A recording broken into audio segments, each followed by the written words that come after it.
Thanks for being here.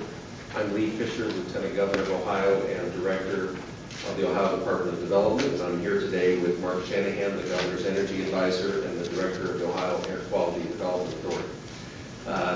I'm just going to provide the context and the introduction, and then Mark is really going to provide all of the substance of the press conference today.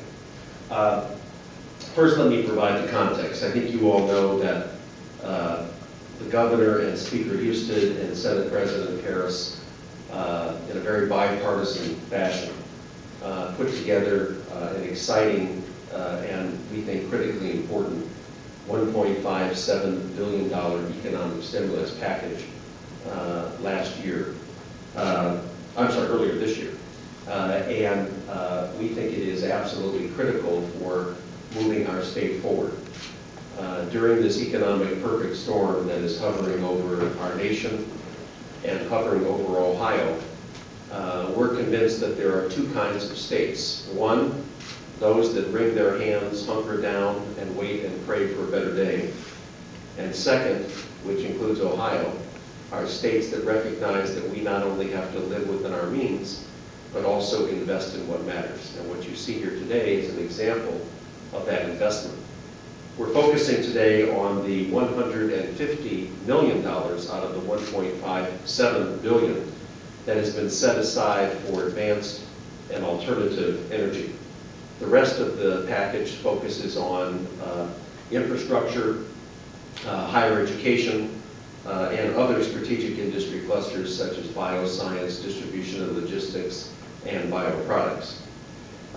First, let me provide the context. I think it's fair to say that what we're planning on is that 20 years from now, when our children and our grandchildren read the Ohio story on their digital eyeglasses, they will see the story of a state that went from bicycles to hybrid vehicles, that went from auto glass to solar panels, that went from steel to wind turbines, that went from corn and cellulose to ethanol, that went from tires to polymers, from gliders to turbine engines and lunar rockets, from trim components for appliances to flow plates for fuel cells, and from using carbon for making electrodes in steel arc furnaces. Oh, I'm pressing the computer and doing the slideshow, sorry.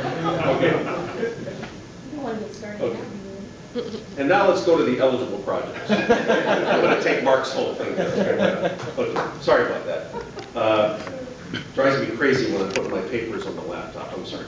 I was just at my crescendo too. I was just about to say, and from using carbon for making electrodes in steel arc furnaces to carbon for heat management and cell phones and laptops. Now, all these things I just mentioned, these aren't dreams. These are things that are happening as we speak. And the whole point of this stimulus package is to continue to invest in them. Think about this for a second. The sun sends more energy to Earth in 20 minutes than the world's entire population consumes in 1 year.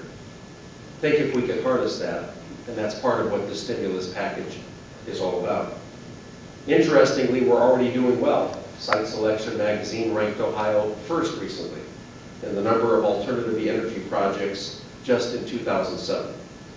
And you know that we passed an energy bill that requires that by the year 2025, 25% of our energy needs be met by advanced and renewable energy.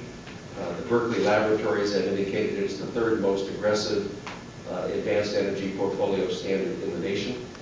I went to Houston recently for the American Wind Energy Conference, and Ohio was the buzz.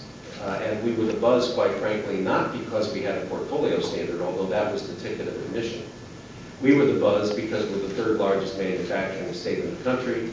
We have a strategic location on the Great Lakes and the Ohio River, fourth in rail, fourth in highways, and we've got a supply base, particularly in wind manufacturing and solar manufacturing, that is the envy of the world. Meaning that while every state isn't doing the investments, few states have the foundation upon which these investments are being made, which gives us the opportunity to move to the head of the advanced and renewable energy class.